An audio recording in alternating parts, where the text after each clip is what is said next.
जय जगन्नाथ सांग माने शुभ संध्या। आज हूँ रविवार। प्रत्येक रविवार आम घर त्रिनाथ मेला हुए। वर्षक 12 मास सब रविवार है।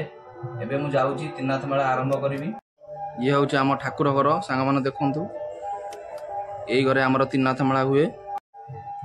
देखो सांग माने त्रिनाथ मेला आरंभ करी।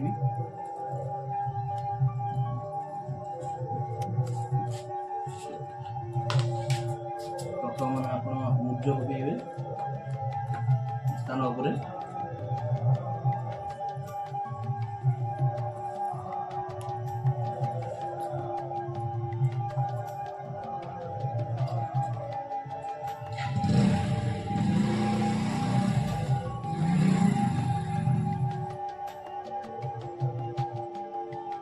मुर्ज पकड़े।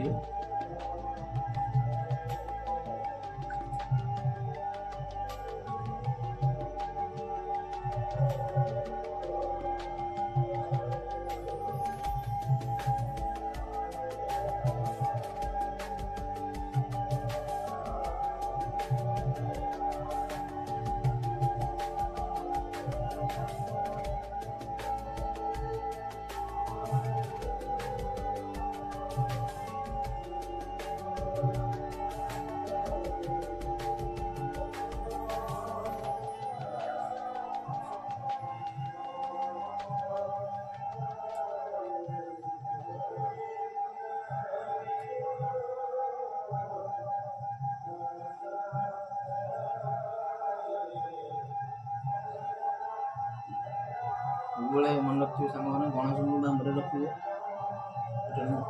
कलश बसैबी।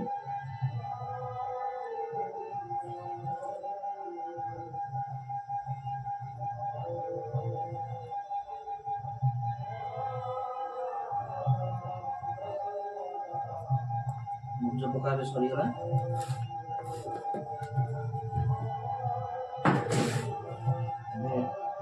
गुरुंगाणी आस्थान को रखा नाथ गोसाई को हमें कलश बसैबा। चाउल उपर रखा नहीं कलश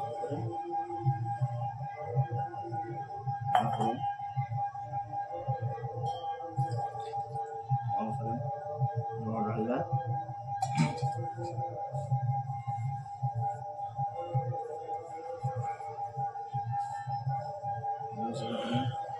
चंदन आम भी करवा।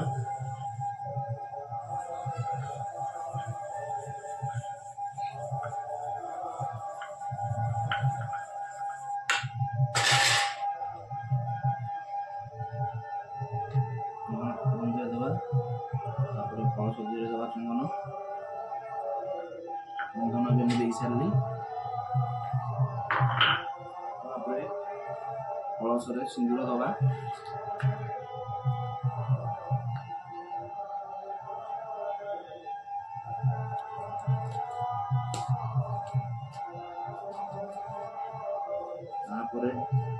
आंब डालिया रखा रखिला किसी फूल आम दबा।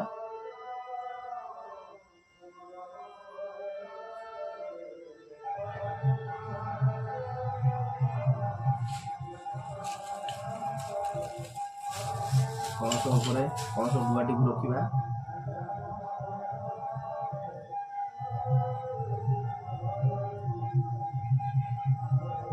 किसी दुब दबा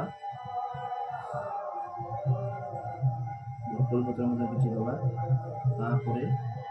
कलश नहीं बसैबा।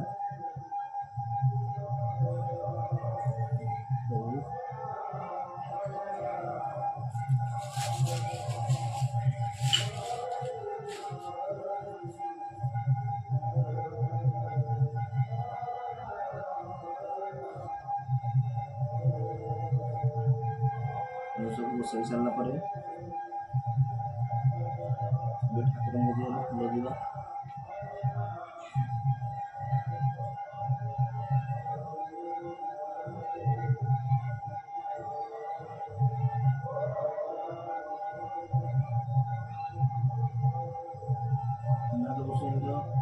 फूल हूँ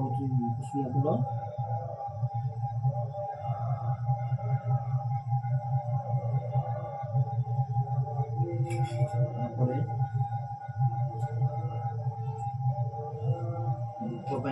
ଏଠି ଅରୁଆ ଚାଉଳ ରଖିବା। ଆପଣମାନେ ମନେ ରଖିବେ ଯେତେବେଳେ ବି ଦୀପ ଲଗେଇଲେ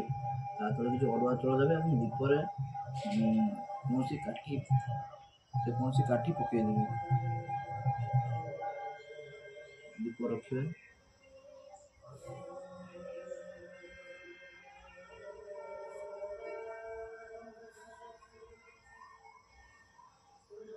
ମୁଁ ରଖିଦେଲି। ପୁରା ଭୋଗ ପାଇଁ ଆମେ ଥାଳିଆ ଏବେ ରଖିବା, ପିତ୍ତଳ ଥାଳି। ଆପଣମାନେ ବି କଦଳୀ ପତ୍ରରେ ଭୋଗ ରଖିପାରିବେ।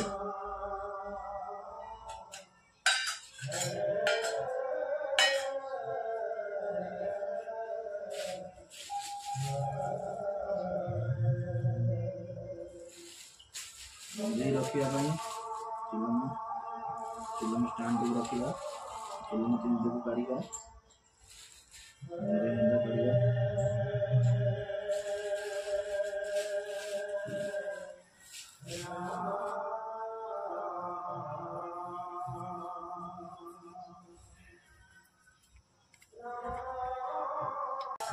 ସ୍ଥାନ ଉପରେ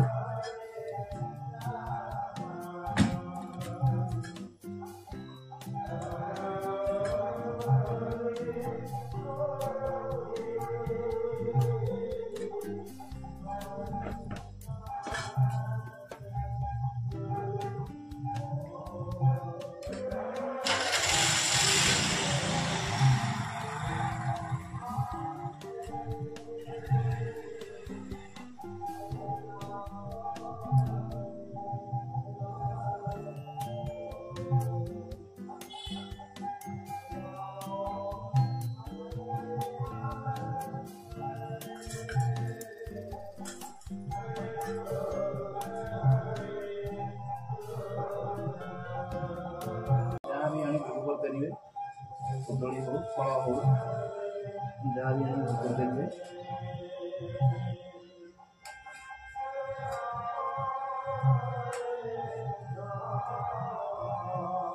ଭୋଗ ରଖିସାରିଲା ପରେ ଏବେ ଦୀପ ଲଗେଇବେ।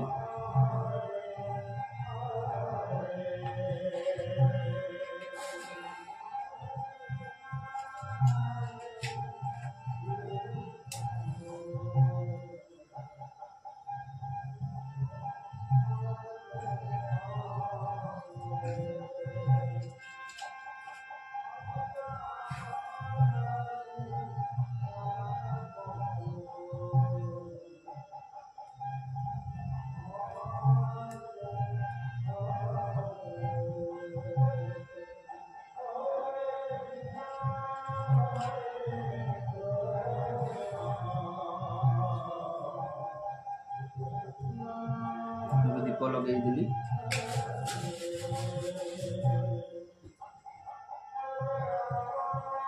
ତାପରେ ଚିଲମ ରଖିବା।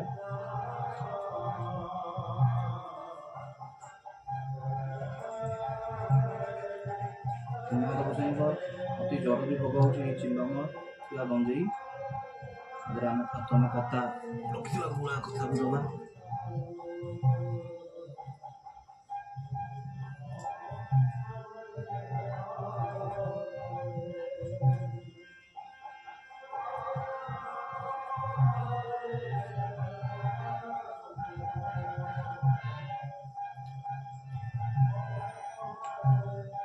ଗୁଳା ରଖିସାରିଲା ପରେ ତାକୁ ନିଆଁ ଲଗାଇବା।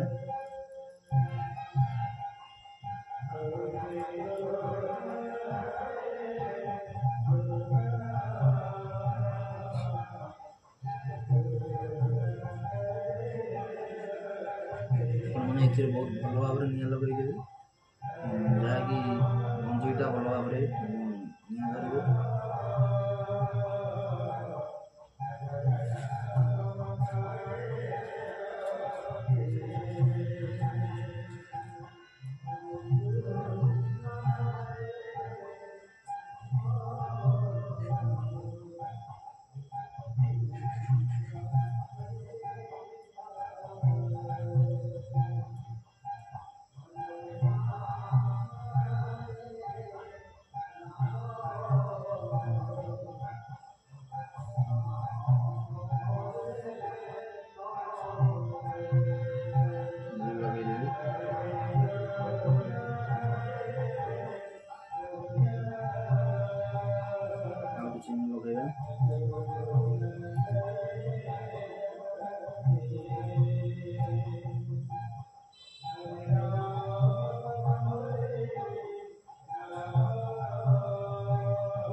କିଛି ବନ୍ଧେଇ ରଖିବା।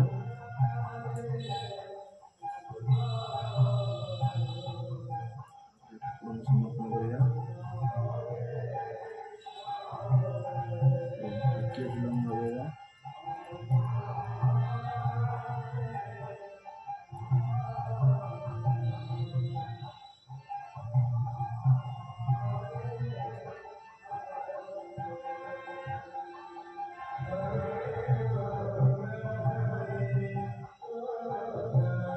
ଲଗେଇବା। କିଛି ବନ୍ଧେଇ ରଖିବା।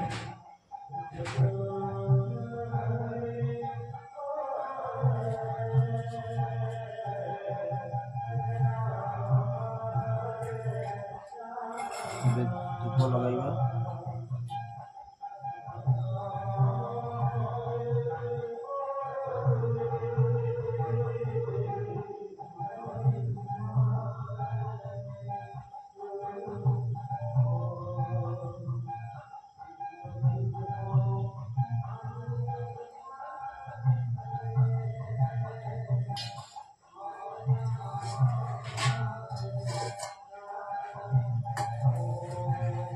ଧୂପ ଲଗାଇବା।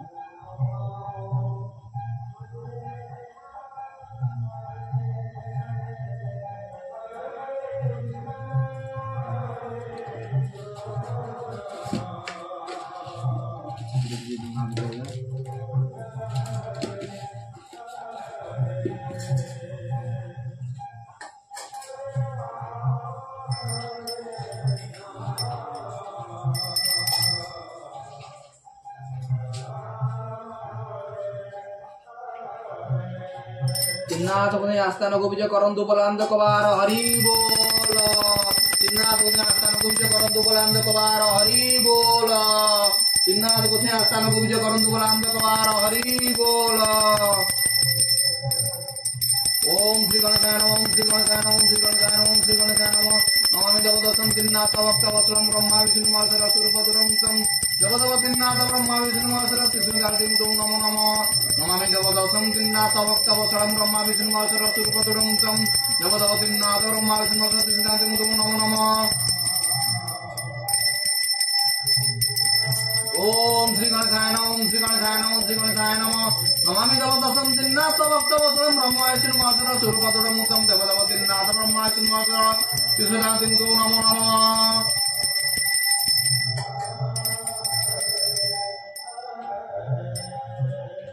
ଆମେ ଭୋଗ କରିବା।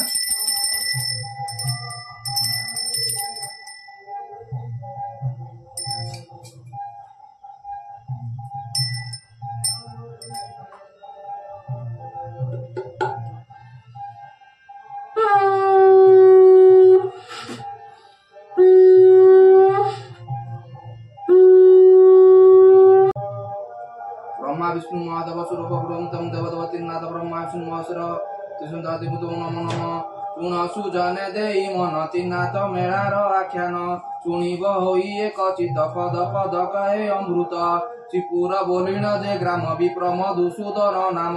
ଦରିଦ୍ର ବିପ୍ର ସେ ଅଟଇ ଭିକ୍ଷା ମାଗିନ ଦିନ ନେଇ ଯଦି ଜବର କଥା ଶୁଣ ହୋଇଲା ତାର ପୁତ୍ର ଜନ୍ମ କ୍ଷୀର ନୋଇଲା ବ୍ରାହ୍ମଣୀର କି ଖାଇ ବଞ୍ଚିବ କୁମର ବ୍ରାହ୍ମଣୀ ମନେ ବିଚାରିଲା ଶୁଣ ଦିଜ ବର ବୋଇଲା ପୁତ୍ରକୁ କ୍ଷୀର ଦେବା ପାଇଁ ଖୋଜି ଆଣ ଦୁଆଳିଆ ଗାଈ ଶୁଣି ବ୍ରାହ୍ମଣ କହେ ବାଣୀ ବାଇକି ହୋଇଲୁ ବ୍ରାହ୍ମଣୀ ଗରିବ ଦିଜ ମୁଇଁ କାହିଁ ପାଇବି ଦୁଆଳିଆ ଗାଈ ଜନର ରାତି ଥିବା ଲୋକ କାର୍ଯ୍ୟରେ ଅଟଇ ବିବେକ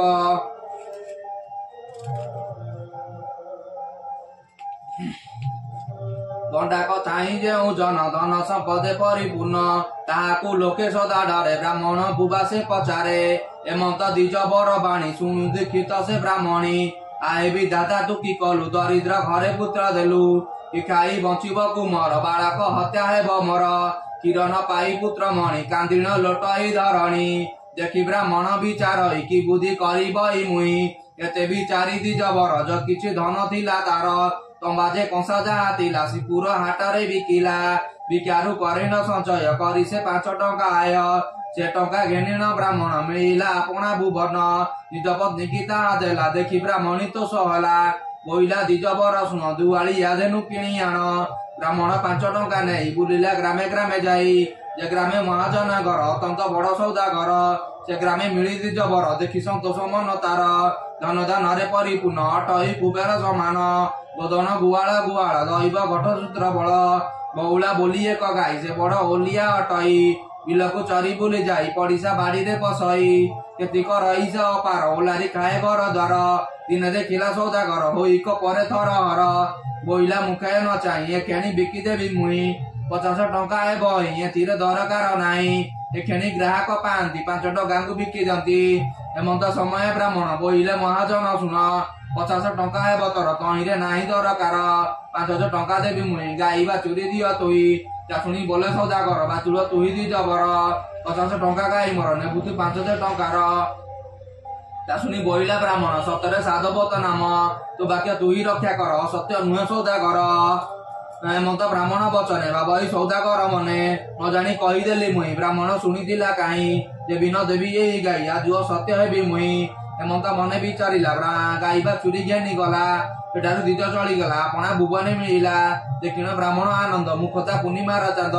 ଆନନ୍ଦ କେ ପାରିବ ପବିତ୍ରକୁ କ୍ଷୀର ପାନ ଦେଇ ଏମନ୍ତ କେତେ ଦିନ ଗଲା ଦିନେ ତା ଗାଈଟା ହଜିଲା ଦିବସ ସନ୍ଧ୍ୟା କାଳେ ଗାଈଟି ହଜିଗଲା ହେଳେ ତାର ପଡିଶା ବାଡି ଘର ଖୋଜି ନ ପାଇ ଦିଜ ବର ଦୁଃଖ ମନରେ ଚଳିଲା ସେଦିନ ରଜନୀ ପାଇଲା ପ୍ରଭାତ ଉଠି ଦିଜ ବର ଦଶଟି ଖଣ୍ଡିଏ ଧରି କର ବ୍ରାହ୍ମଣ ଗୁହରୁ ବାହାର ଗାଈ ପାଇବା ସେ ତାର ଏମନ୍ତ କେତେ ଦୂର ଗଲା ପଥରେ ବୃକ୍ଷକୁ ଦେଖିଲା ସେ ଅଟ ବଡ ବଟ ବୃକ୍ଷ ସେଠାରେ ଦେଖିଲା ପ୍ରତ୍ୟକ୍ଷ ସେ ବଟ ବକ୍ଷ କଥା ଶୁଣ ସେଠାରେ ଥାନ୍ତି 3 ଜଣ ବ୍ରହ୍ମା ବିଷ୍ଣୁ ଯେ ମହେଶ୍ୱର ବସିନଛନ୍ତି ବୃକ୍ଷ ପର ସେତନେ ବ୍ରାହ୍ମଣ ଚଳନ୍ତେ ଶୁଣ ସାରିଣ ଗୃହ ଚଳି ଏମନ୍ତ ବ୍ରାହ୍ମଣ ଚଳନ୍ତି ଡାକିଲେ ପ୍ରଭୁ ତ୍ରୟନାଥେ ଶୁଣିବା ଆଏ ଦି ଜବର କି ପାଇ ମନ ଦୁଃଖ ତୋର କେଣିକି କରୁଛ ଗମନ ସେ କଥା କହେ ବ୍ରାହ୍ମଣ ଶୁଣି ବ୍ରାହ୍ମଣ କହେ ଯୋଡି କର କହି ବଚନ ମଧୁର ଗରିବ ଦିଜ ମୁଁ ଅଟାଇ ଭିକ୍ଷା ମାଗିଣ ଦିନ ନେଇ ଆଜି ଶ୍ରୀପୁର ହାଟ ହୋଇ ସେ ଆଡେ ଖୋଜି ପାଇଁ ଯାଇ କିବା ଚୋରାଇ ନେଇଥିବ ସେ ଆଡେ ବିକ୍ରୟ କରିବ ଯେହେତୁ ଯାଉଛି ମୋର ଶୁଣ ତ୍ରିନାଥ ଠାକୁର ବୋଲନ୍ତି ତ୍ରିନାଥ ଗୋସାଇଁ ହାଟକୁ ଯେବେ ଯିବୁ ତୁଇ କିଛି ସଉଦା ଆମ୍ବ ପାଇଁ ଆଣିବୁ ଦି ଜବର ତୁଇ ବ୍ରାହ୍ମଣ ବୋଇଲା ଉତ୍ତର କିସ ଯେ ସଉଦା ତୁମ୍ଭର ବୋଲନ୍ତି ତ୍ରିନାଥ ଗୋସାଇଁ ପଇସା କର ଯେ ଗଞ୍ଜାଇ ପାନ ସୁପାରି ପାଇ କର ମାଲ ପାଏ କଜେ ପାଇର ଏଇ ସଉଦା ଆମ୍ବ ପାଇଁ ଆଣିବୁ ଦି ଜବର ତୁଇ ଗରିବ ଦିଜ ମୁଁ ଅଟଇ ଭିକ୍ଷା ମାଗିଣ ଦିନ ନେଇ ତ୍ରିନାଥ ବୋଲନ୍ତୁ ଉତ୍ତର ଶୁଣିବା ଆଏ ଦି ଜବର ଦେଖ ଯେଉଁ ବେଣା ମୂଳ ପଇସା ଅଛି ତାର ତଳ 3 ପଇସା ତଉ ପାଇଁ ଆହୁରି ବେଣା ଉପାଡଇ ବୋଲନ୍ତି ତ୍ରିନାଥ ଗୋସାଇଁ ବ୍ରାହ୍ମଣ ହୋଇଲୁ କି ଭାଇ ଆଉ ପଇସା ତହିଁ ନାହିଁ ଯାହା ପାଇଲୁ ଥିଲା ତହିଁ ଏମନ୍ତ ବଚନ ଶୁଣିଲା ବ୍ରାହ୍ମଣ ତହୁଁ ଚଳିଗଲା ତ କାଏ ପଥ ଗଲା ଭାଇ ମନେ କି ଭାବଣୀ ଫେରଇ ମୁଖ୍ୟ ମୂଳରେ ଯେ ମିଳିଲା ହତ ଯୋଡି ନ ଉଭା ହେଲା ତ୍ରିନାଥ ବୋଲନ୍ତୁ ଉତ୍ତର କିବା କରିଲୁ ଦି ଜବର ବ୍ରାହ୍ମଣ କହେ ଯୋଡି କର ମାଲପା ଆଣିବି କାହିଁର ତ୍ରିନାଥ ବୋଲନ୍ତୁ ଉତ୍ତର ଆଣିବୁ ତୋର ଗାମୁଚାର ତା ଶୁଣି ବ୍ରାହ୍ମଣ ବୋଲଇ ଲୁଗାରେ ତେଲ କି ଆସଇ ତୁମେ ଯେ ଜଗତ ଗୋସାଇଁ କପଟ କଲ ମୋ ଓଟାଇ ତ୍ରିନାଥ ବୋଲନ୍ତୁ ଉତ୍ତର କପଟ ନାହିଁ ତ ଓଟାର ଆମ୍ବର ନାମ ଧରି ତୁଇ ଆଣିବୁ ଲୁଗାରେ ପୁରାଇ ବେଲାଣି ମାଗି ଦି ଜବର ସେଠାରୁ ହୋଇଲା ବାହାର ଆନନ୍ଦେ ବିପ୍ର ଚଳିଗଲା ଶ୍ରୀପୁର ହାଟରେ ମିଳିଲା ଗୋରୁ ହାଟରେ ସେ ମିଳିଲା କିଛି ସନ୍ଦେଶ ନ ପାଇଲା କିଣିଲା ପାନ ଯେ ସୁପାରି ଗଉଜା ଗଞ୍ଜାଇ ସଉଦା ଯେ ସାରି ତେଲ ହାଟକୁ ଚଳିଗଲା ତେଲିକି ତେଲ ଯେ ମାଗିଲା ସମସ୍ତେ ନାହିଁ ନାହିଁ କଲେ ପାଗଳ ବିପ୍ରୟ ବୋଇଲେ ସେଠାରୁ ଚଳି ନ ସକଲା ବୁଢା ତେଲିକି ପଚାରିଲା ବୁଢା ଯେ ବୋଲଇ ଗୋସାଇଁ କେତେ ମାଲପା ନେବୁ ତୁଇ ବ୍ରାହ୍ମଣ ବୋଇଲା ଉତ୍ତର ମାଲପା ନେବି ପାଇ କର ତ୍ରିନାଥ ବୋଲନ୍ତୁ ଉତ୍ତର ତେଲି ଯେ ମନେ ବିଚାରାଇ ବାତୁଳ ବିପ୍ରୟ ଅଟଇ ଏହାକୁ ବୋଇଲା ଆଣି ଦେବି ପଇସା ଗୋଟି ମୁଇଁ ନେବି ନଳକୁ ତଳ ମୁଖ କରି ତେଲମା ପଇ ଯତ୍ନ କରି ଗାମୁଛୁ କାନିରେ ଆସିଥିଲା ତା ଘେନି ବିପ୍ର ଚଳିଗଲା ତେଲି ଯେ ବସିଥିଲା ଆଟେ ଦେଖିଲା ତେଲ ନାହିଁ ମୋଟେ ତ କେଣି ତେଲ କାହିଁ ଗଲା ଯେ ବାଣ୍ଡ ପୂର୍ଣ୍ଣ ହୋଇଥିଲା ତା ଦେଖି ତେଲି ମୁହଁ ଯାଇ ଅଜ୍ଞାନ ଭୂମିରେ ଲୋଟଇ ଦେଖିଣ ସମସ୍ତେ ଧାଇଁଲେ ବୁଢାକୁ ତୋଳି ନ ଧଇଲେ ବୁଢାର ମୁଖେ ଜଳସି ସତେଜ କରି ନ ବସାନ୍ତି ବୁଢା ଯେ ବୋଲଇ ଚେତନା ସମସ୍ତେ ପୁଛିଲେ କାରଣ ବୁଢା ବୋଇଲା କ୍ରୋଧ ହେଇ କି ବୁଦ୍ଧି କରିବ ଏଇ ମୁଇଁ କାଉଁ ସେ ବ୍ରାହ୍ମଣ ଅଇଲା ତେଲ ନଳିଏ କିଣି ନେଲା ଏକ୍ଷଣି ଗଲା ସେ ପଳାଇ ଦେଖିଲା ଭାଣ୍ଡେ ତେଲ ନାହିଁ ଆମ୍ବକୁ ତେଲ ମାଗୁଥିଲା ନା ଅଙ୍କ ଲୁଚେ ଫେରି ଗଲା ମତ ସମସ୍ତେ ଜାଣିଲେ ବ୍ରାହ୍ମଣ ପାଶରେ ମିଳିଲେ ସମସ୍ତେ ବୋଲନ୍ତୁ ଉତ୍ତର ଶୁଣ ବା ହେ ଦି ଜବର ତେଲ ଯେ ଆଣିଛ ଗୋସାଇଁ ସେ ତେଲ ଅଛି ଉଣା ହୋଇ ଦେବୁ ଜବରଣା କଣିନ ଘେନି ଚଳ ଯେ ବ୍ରାହ୍ମଣ ଶୁଣି ବ୍ରାହ୍ମଣ ଚଳିଗଲା ହାଟ ମଧ୍ୟରେ ସେ ମିଳିଲା ମୋଟରେ ତେଲ ଦଳା ଦଳି ତକ୍ଷଣେ ପଡିଲା ଉଛୁଳି ଦେଖିନ ତେଲି ଯେ ଆନନ୍ଦ ମୁଁ କଥା ପୂର୍ଣ୍ଣିମାର ଚାନ୍ଦ ନଳକୁ ଟିକିରେ ସେ ଧରି ତେଲ ମାପଇ ଯତ୍ନ କରି ବ୍ରାହ୍ମଣ ଲୁଗାରେ ସେ ଦେଲା ଜ୍ଞାନୀ ବ୍ରାହ୍ମଣ ଚଳିଗଲା ମିଲା ଯାଇ ବୃକ୍ଷକତି ସେ ବୁକେ ତିନାଥ ଅଛନ୍ତି ତାଙ୍କର ସୌଦା ସେ ଯାଇ ମେଲାଣି ତାହାଙ୍କୁ ମାଗଇ ତିନାଥ ବୋଲନ୍ତୁ ଉତ୍ତର ଶୁଣିବା ଏ ଦି ଜବର ଦେଖିନ ଏକ ଚତୁମ୍ବର ସୁଦିଆ ହଇଲା ଆମ୍ବର একথা আম্বটার শুনা সে ভূত আম্বর চরণ দুঃখ দুঃখ যুবতর সম্পদ মিলিব অপার তা শুনি ব্রাহ্মণ কহি কীর্তন পূজা করিবাই তিন্নাথ বলନ୍ତି উত্তর শুণ করিব ଦି ଜବର ଜବ ନ ଲଗାଇ ଅତି ଅଳପେ ହଉ ସେ ମୁପତି ଏଇ ଯେ ସୌଦା ଆମ୍ବର ଟଇତିନି ପଇସାର ତିନାଥ ନିଜ ପୂଜା ହୋଇ ମେଳାକୁ ଦିଅ ବିପ୍ରସାଇ ଚିଲମ ତିନି ଗୋଟି କରି ଗଞ୍ଜାଇ ଦଳି ତଇଁ ଭରି ଲଗ୍ନ ଲଗାଇ ତଇଁର ଥୋଇବ ଯତନ ପ୍ରକାର ଅଧିବ ତିନି ଗୋଟି କରି ମାଲପା ଦେଇ ଭର୍ତ୍ତି କରି ପାନ ସୁପାରି ସଜାଡ଼ିବ ଆସ ଏ ତିନାଥ ବୋଲିବ ପ୍ରଥମ ପ୍ରଥମ ପରେ ଆପଣା ମନ୍ଦିର ଭିତରେ ଡକାଇ ସର୍ବପ୍ରିୟ ଜନେ ପୂଜିବ ତିନାଥ ଚରଣେ ଦିବ୍ୟ ଆସନ ତଇଁ ଦେଇ ସକଳ ପଦାର୍ଥ ଯୋଗାଇ ଯେତେବେଳେ କେବେ ନ କରିବ କେବଳ ସମର୍ପଣ ଦେବ ହେମନ୍ତ କରି ମେଳା ଦିଅ ସକଳ ପାପୁ ପାରି ହୁଅ ଚାଷୁଣୀ ଦରିଦ୍ର ବ୍ରାହ୍ମଣ ମେଳା ସକଳ ବିହାଣ ମୁଖ୍ୟ ମୂଳରେ ମେଳା ଦେଇ ସାକ୍ଷୀ ରଖିଲା ସେ ଗଞ୍ଜାଇ ଦ୍ୱିପଦରେ ନାଇବତୀ ବିଚାର ସେ ଦ୍ୱିଜବତୀ ତିନାଥ ବନ୍ଧୁ ଉତ୍ତର ଗାମୁଛା କାନି ଚିରି ତୋର ଚାଷୁଣୀ ବ୍ରାହ୍ମଣ କହି ଗରିବ ଦ୍ୱିଜ ମୁଁ ଅଟଇ ଭିକ୍ଷା ମାଗିଣ ଦିନ ନେଇ ଏ ରୂପେ କୁଟୁମ୍ବ ପୋଷଇ ଅନ୍ନ ବସ୍ତ୍ରରେ ମୁଇଁ ଦୁଃଖୀ ଗାମୁଛା ମାଗିଣ କରିଛି ଦ୍ୱିପଦ ନେବତୀ ନାହିଁ ବିଚାର ଦ୍ୱିଜବର ତୁଇ ଗାଈକି ମୋର ଯତ୍ନ ନେଲା ଗାମୁଛା ଚିରିବତୀ ହେଲା କୁଟୁମ୍ବ ଉପହାସ ରହି ମତେ ଥିବେ ଦେ ବାଟ ଚାହିଁ କିବୁଝି କରିବ ମୁଇଁ ବସ୍ତୁ ମନର ଭାବଇ ତିନାଥ ବନ୍ଧୁ ଉତ୍ତର ବ୍ରାହ୍ମଣ ଭାବନା ନ କର ଗାଈ ବ୍ୟତୀତ ମିଳିବ ଧନ ସମ୍ପଦ ପୂର୍ଣ୍ଣ ହେବ ବସ୍ତ୍ର ବି ବହୁତ ମିଳିବ ଧନ ସମ୍ପଦ ପୂର୍ଣ୍ଣ ହେବ ବ୍ରାହ୍ମଣ କହି ଯୋଡ଼ି କର ଯେବେ ଭାଗ ହେବ ମୋର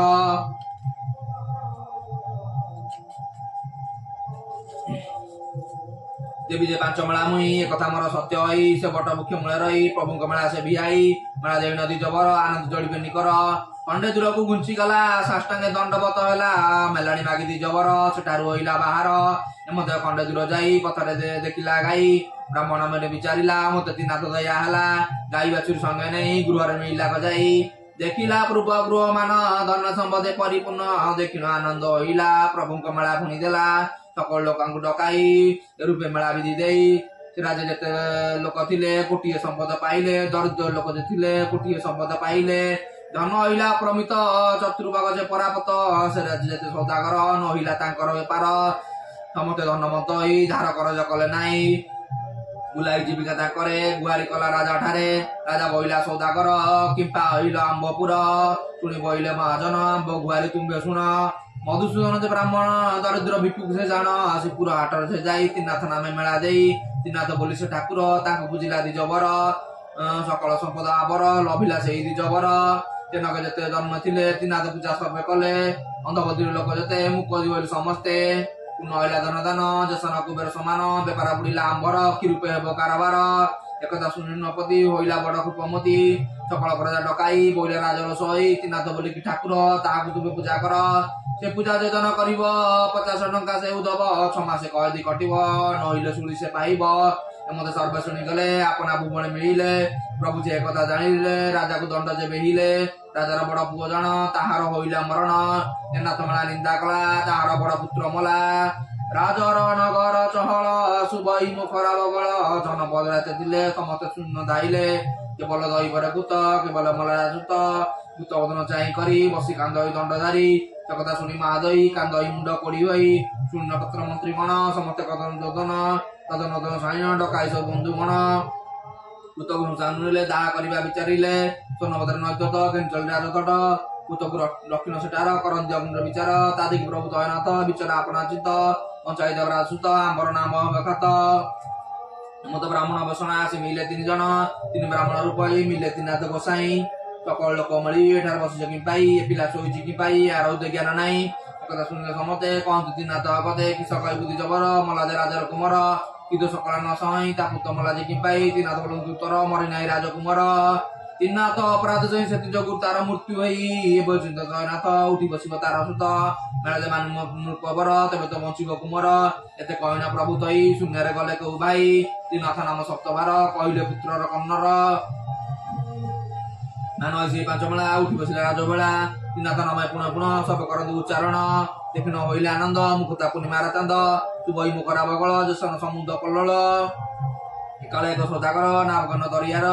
ନାବଗନ ଯାଉଥିଲା ସ୍ୱର୍ଣ୍ଣଗୋଦା କୋଳେ ମିଳିଲା ନାବ କୂଳରେ କଟାଇ ସେ ସ୍ଥାନ ମିଳିଲା କଯାଇ ରାଜ ବୋଲୁଛ ମୁଖରେ ଶୁଣିବା ସଦା ମୋ ଚିତ୍ତରେ ତା ଶୁଣି ରାଜ ଲୋକ କହି ଶୁଣ ମହାଜନ ଭାଇ ସେ ବ୍ରହ୍ମା ବିଷ୍ଣୁ ମହେଶ୍ୱର ତିନାଥ ନାମ ସେ ଠାକୁର ତାଙ୍କୁ ମାନେ ରାଜ କଲା ତହିଁର ଫଳ ଯେ ପାଇଲା ରାଜାର ବଡ ପୁତ୍ର ରାଣ ତାହାକୁ ହଇଲା ମରଣ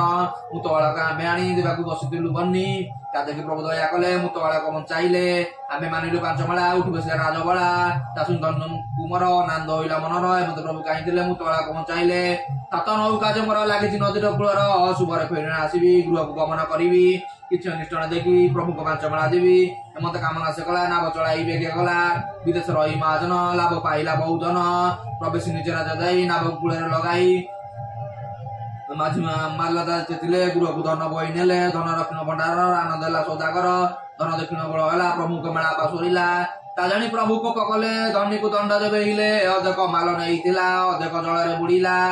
ମାଝି ମାଲ ଯେତେ ଥିଲେ ସମସ୍ତେ ଜଳରେ ବୁଡିଲେ ତା ଦେଖି ଧନ୍ୟ କୁମର ଜ୍ଞାନ ଲୋଟଇ ଭୂମିର ସଚେତ ହୋଇ ପୁଣ ପୁଣ କାନ୍ଦେ ବିଧାତା ସୁମିରଣ ଶୂନ୍ୟରେ ତ୍ରାଇ ତ୍ରୟନାଥ ଡାକିଲେ ଶୁଣ ଧନୀ ସୁତ ତୁ ଯେ ନଦେଲୁ ଆମ୍ବ ମାଳା ସେ ଯୋଗୁ ବୁଡିଲା ତ ଭଳା ଯେବେ ତ ପାଞ୍ଚ ମାଳା ଦେବୁ ତେବେ ତ ଭଳା ତୁ ପାଇବୁ ଏମତ ଶୁଣି ସଦାଗର ବିଚରା ଆପଣା ମନର ପୂର୍ବେ କାମନା କରିଥିଲି ପ୍ରଭୁଙ୍କ ମେଳା ପାଶୋରିଲି ସକଳ କର୍ମ କରିଦିର ବୁଝିଲେ ତିନାଥ ପାୟର ଏମନ୍ତ କାମନା ସେ କଲା ମେଳା ବିଧାନ ବିହାଇଲା সকল লোক গণাই পূর্ব বিধিরে মেলা দেই মেলা দেই সৌদাগর আনন্দ যোড়িবে নিকর নাব জଳରେ ବୁଡିଥିଲା ତକ୍ଷଣେ ବାହାର ହୋଇଲା ଦେଖିନ ଧନୀ ଯେ ଆନନ୍ଦ ମୁଖତା ପୂର୍ଣ୍ଣିମାର ଚାନ୍ଦ ମାଝି ମାଲାରେ ଦେଇଥିଲେ ଗୃହକୁ ଧନ ବହି ନେଲେ ଏମନ୍ତ ଧନୀର କୁମର ମିଳିଲା ଆପଣା ମନ୍ଦିର ସେଦିନ ଧନୀର କୁମର ଡକାଇ ବନ୍ଧୁ ସହୋଦର ପାନ ଗୁଆ ଗଞ୍ଜାଇ ତେଲ ଧନୀ ସକଳ କଲା ଢୋଳ ଏମନ୍ତ ମେଳା ବିଧି ଦେଇ ସାଷ୍ଟାଙ୍ଗେ ଦଣ୍ଡବତ ହେଇ ରାଜ୍ୟରେ ଦେଲେ ଘୋଷଣା ଦେଖି ହଇଲେ ସର୍ବଜନା ଏମନ୍ତ ଜଣ ଅନ୍ଧତ ହେଇ ଡାକ ଆଏ ଭାଇ ଭାଇ ତୁମ ଦେଖିଛ ତୁମ ନାମ ଶିବଲନ୍ତି ସର୍ବଜନ ଆମେ ଯାଉଛୁ ସର୍ବଜନ ତିନାଥ ମେଳା ଦର୍ଶନ ତା ଶୁଣି ଅନ୍ଧ ଭଲଇ ମୋର ପୁଣି ଚକ୍ଷୁ ନାହିଁ ତୁମ ତ ଦେଖିବ ଚକ୍ଷୁରେ ମୁଁ ପାବି ଦେଖିବି କାହିଁରେ ଏହା କଣେ ଚଳିଗଲେ ତିନାଥ ପୂଜାରେ ମିଳିଲେ ଅନ୍ଧ ଯେ ବସିଣ ବାଟରେ ତିନାଥ ଜପାଇ ମନରେ ମତ ଅନ୍ଧ ଜପୁଥିଲା ଦୃଶ୍ୟ ହେଲା ତଉ ସେ ଅଣ୍ଡାଳି ଅଣ୍ଡାଳି ଖଣ୍ଡେ ଦୂରକୁ ଗଲା ଚଳି ମତେ ଏକ ଛୋଟା ତଇ ବାଟରେ ବସିଣ ଅଛଇ ସେଠାରେ ଅନ୍ଧ ଚୋଟ ମିଳିଲା ଛୋଟା ଦେଖିନ ପଚାରିଲା সবাই অন্ধ অটো তুই কাহিঁকি যাও কষ্ট পাই অন্ধ বলাই শোনো ভাই মেলা দেখি না ଯିବି মুই ছোটা বলাই শোনো ভাই মতে প্রভুଙ୍କ দয়া ନାହିଁ ଅର୍ଥ ବୋଧ ନାହିଁ ମୋର ଚାଲିବି କେବଳ ପ୍ରକାର ପାଦ ତୋର ଅଛରି ମୁଣ୍ଡାଳି ଚାଲିଯିବୁ ତୁଇ ଅନ୍ଧ ବলাই ଶୁଣ ଭାଇ ତିନାଥ ନା ଜପ ତୁଇ ଭଲ ହେବ ଗୋଡା ହାତ ଖେଣି ହୋଇଯିବା ସାତ ତିନାଥ ଖଣ୍ଡିବ ତୋର ଦୂରିତ ତିନାଥ ତିନାଥ ତିନାଥ ଛୋଟା ଭାବେ ଉଦ୍ରାଗତ ଛୋଟା ବলাই ଅନ୍ଧ ଭାଇ କଥା କହିବ ମୁଇ ଗୋଟେ ଚୈତର ମୁଁ ପାବି ଚାଲିବି କାହିଁର ମତେ ତୁ ବସା କାନ୍ଦର ଅଣ୍ଡାଳି ଚାଲ ଧୀର ଧୀର ମୁଝେ କଡାଇ ନେବି ପଥ ନିଶ୍ଚୟ ଚାଲ ସଂଘାତ ଥକାଏ ପଥ ଯଉଁ ଯାଇ ବସିଲେ ବାଟ ଶର୍ମ ପାଇ ଅନ୍ଧ ବଲଇ ଓ ସଂଘାତ ସବୁ ତ ଦିଶିଲାଣି ମତେ ଛୋଟା ବଲଇ ଆରେ ଭାଇ ଏବେ ତ ଚାଲିଯିବି ମୁଇ ଅନ୍ଧ ଛୋଟା ଚଳିଗଲେ ତିନାଥ ମେଳାରେ ମିଳିଲେ ଏମତେ ଏକ ଯେ ବୈଷ୍ଣବ ନିତ୍ୟା ସହି ମେଳା ଠବ ମେଳା ନ ସରୁ ଯାଇ ଯାଇ ଆପଣଙ୍କ ମିଳାଇ ଏମତେ କରେ ପ୍ରତିଦିନ ମେଳା ନ ସରୁ ଯାଏ ପୁଣ ସକଳ ମେଳା ପୂର୍ଣ୍ଣ କରି ଜମତିରେ ଯାନ୍ତି ଅଳି ସମସ୍ତେ ବିଚାର କରନ୍ତି ବୈଷ୍ଣବ କି ବାଗ ଯାଆନ୍ତି ତାହାକୁ ଆଜୟ ମେଳାରେ ବସାଇ ନଦବା ସଭାରେ ସମସ୍ତେ ଏକ ମୁଖ ହୋଇ ବୈଷ୍ଣବ ମୁଖ ଚାହିଁ କହି ମେଳା ସବୁ ଯାଉଥିବି ମେଳାକୁ ତୁତ ମନା ନାହିଁ ମେଳା ନସୁରୁ ନ ଯିବ ଏକଥା ସତ୍ୟ ମଟଇ ଯେବେ ଆସିବ ଗୁରୁ ମୋର ତେବେ ନ ଯିବି ପୁନର୍ବାର ତେବେ ଗୁରୁ ସେଦିନ ଆସି ମିଳିଲେ ତାର ଘର ଗୁରୁ ନ ପାଇ ବୈଷ୍ଣବକୁ ପଚାର ବୈଷ୍ଣବ ମାତାକୁ ତା ମାତା ବନ୍ଧୁ ଉତ୍ତର ପୁତ୍ର ହେଇଛି ମେଳାଟର ସାଧୁ ବୋଲୁଛନ୍ତି କବଳ ମେଳା ଅଟଇ ବୁଢୀ ଯେ କହନ୍ତି ବୁଝାଇ ମାଲପାତି ପତ ହୋଇଥାଇ କଳ ସମର୍ପଣ ହୋଇ ତାକୁ ନିଜ ବୁଝାଇ ତା ଶୁଣି ସାଧୁ ଚଳିଗଲେ ତିନାଥ ମେଳାରେ ମିଳିଲେ ଦେଖନ୍ତି ସର୍ବ ଲୋକମାନେ ପୂଜିବ ତିନାଥ ଚରଣେ ଦେଖିନ ସାଧୁ କୋପ କଲେ ବହୁତ ଗାଳି ତାଙ୍କୁ ଦେଲେ ମେଳା ସ୍ଥାନ ଭାଙ୍ଗି ଦେଇ ଗୋଡରେ ଦେଲେ ଫୋପାଡଇ ବୈଷ୍ଣବକୁ ଶାନ୍ତଇ ବହୁତ ଗାଳି ତାଙ୍କୁ ଦେଇ ସବୁ ସଂକଟ ନେଲେ ସେଠୁ ଚଳିଗଲେ ଟୋକାଏ ପଥ ବହିଯାଦେ ଗଜ ବରସିଲା ମତେ ଘର ଅନ୍ଧକାର ହୋଇଗଲା ଚାଲିଆ ପଥ ନଦିଶିଲା ପବନ ବୟନ ଚାଷ ନଦିଶେ କାମ ନରକ ଦେଶ ମେଘର କବିର ଗର୍ଜନ ବିଜୁ ଜଗନ ଗଣ ଗୁରୁ ସୁସ୍ଥ ବହୁତ ଅବସ୍ଥା ଦେବାଇ ନ ପାଇ ବୈଷ୍ଣବ ଘର ବଣା ଆଇଲା ସେ ବାଟର ବୈଷ୍ଣବ ଘର ନ ପାଇନ ସାଧୁ ତା ଘରେ ପହଞ୍ଚିଣ ଚାହିଁଲେ ସାଧୁର ମନ୍ଦିରେ ତା ମାତା କାନ୍ଦୁ ଦୁଆରେ ସାଧୁ ହୋଇଲା ଆଚମ୍ବିତ ମରିଚି ତାର ବାଦସୁତ ତହୁ ସେ ମୂର୍ଚ୍ଛାଗତ ହେଲେ ବୈଷ୍ଣବ ତୁଳନ ଧଇଲେ ତଚୁତ କରିଣ ବସାଇ ମୁଖ ହିଞ୍ଚିଲେ ଜଳେ ନାହିଁ ବୈଷ୍ଣବ ବୋଲାଏ କସାଇ ତିନାଥ ତୋର ଅଟୁ ତୁଇ ତିନାଥ ମେଳା ତୁ ଭାଙ୍ଗିଲୁ ତହିଁର ଫଳ ତୁ ପାଇଲୁ ଏକଚିତ ହୋଇ ତିନାଥ ପୂଜା ଦିଅ ତୁଇ ବଞ୍ଚିବ ତୋର ବାଦାସ ସ୍ୱପ୍ନ ଆଦି ସମସ୍ତ ବୈଷ୍ଣବ ମୁଖ ଏହା ଶୁଣି ମାନିଲା ପାଞ୍ଚ ମେଳା ପୁଣି ଉଠି ବସିଲା ତାର ସ୍ୱପ୍ନ ଆଦି ସମସ୍ତ ସାଧୁ ମନ ବିଚାର ଅପଦ ମୁଁ ଯେ କଲେ ତିନାଥ ମେଳା ମାଗିଲି ତହିଁର ଫଳ ମୁଁ ପାଇଲି ମୁଁ ମଡ଼ ଧୋଇ ପାମର ମହିମାନ ଜଣେ ପ୍ରଭୁର ମେଳା ଯେତେ ବିଧିମାନ ସମସ୍ତ କଲା କବିଆଣା ଆନନ୍ଦ ମେଳା ସମର୍ପିଲା ପ୍ରଭୁଙ୍କୁ ନମସ୍କାର କଲା ବାଲକ ଜଳ ସାଇଲା ପ୍ରଭୁଙ୍କ ମେଳା ପୂର୍ଣ୍ଣ ହେଲା ପାନ ସୁବାରେ ଗଞ୍ଜାଇ ସମସ୍ତେ ବାଟିଣ ଜଗାଇ ଏ ଗୀତ ଯୋଜନ ଶୁଣିବ ଅନ୍ଧକୁଷ୍ଠରୁ ମୁକ୍ତ ହେବେ ପୁରୁଷ ଜନ ଶୁଣିବ ଅନୁମସ୍ତରେ ସୁଖୀ ହେବେ ଅପୁତି ପୁତ ଯେ ପାଆନ୍ତି ସଦାର ଯେବେ ଶୁଣନ୍ତି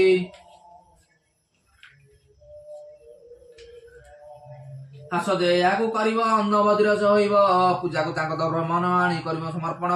ସେ ବ୍ରହ୍ମା ବିଷ୍ଣୁ ମହେଶ୍ୱର ତାଙ୍କ ଚରଣ ନମସ୍କାର ତିନିକୁ ତିନି ଢାବ କରି ଅଗେ ପୂଜିବ ନର ହରି ଗଞ୍ଜ ଚନ୍ଦନ ପୁଷ୍ପାଣି ତ ଶିବ ଜୟ ଜଣେ ପୁଣି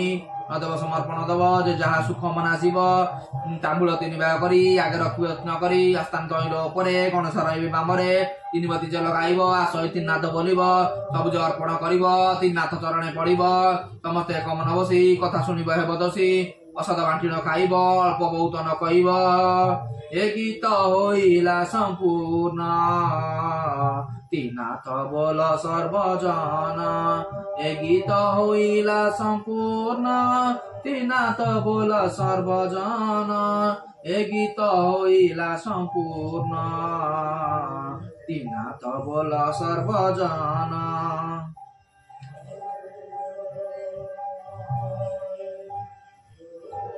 ବହି ପଢା ସରିଗଲା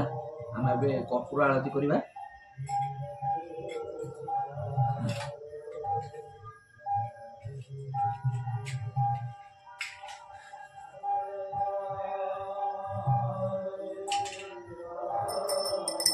कर्पूर गौरं करुणावतारं संसार सारं भुजगेन्द्रहारं सदा वसन्तं हृदयारविन्दे भवं भवामि सहितं नमामि कर्पूर गौरं करुणावतारं संसार सारं भुजगेन्द्रहारं सदा वसन्तं हृदयारविन्दे भवं भवामि सहितं नमामि कर्पूर गौरं करुणावतारं संसार सारं भुजगेन्द्रहारं सदा वसन्तं हृदयारविन्दे भवं भवामि सहितं नमामि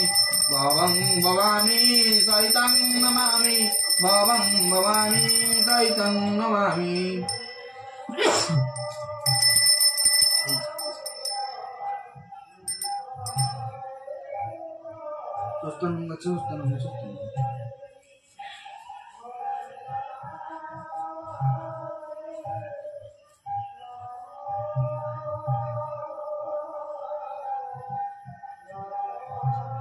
ସାଙ୍ଗମାନେ ତିନାଥ ମେଳା ସମାପ୍ତ ହେଲା ରହିଲି ନମସ୍କାର।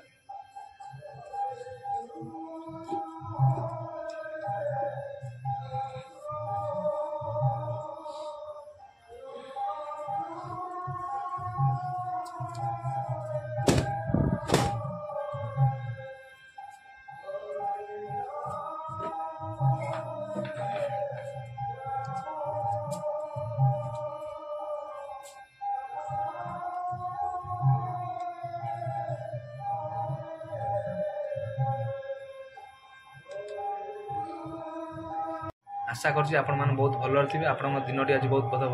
भलर कटिथिबो आपण मान जदि वीडियोटी भल लागिवो ताले मो चैनल को सब्सक्राइब करा सहित बेल आइकन दबाई देबे लाइक और शेयर करे को जमारे भूलिबेनी। जय जगन्नाथ।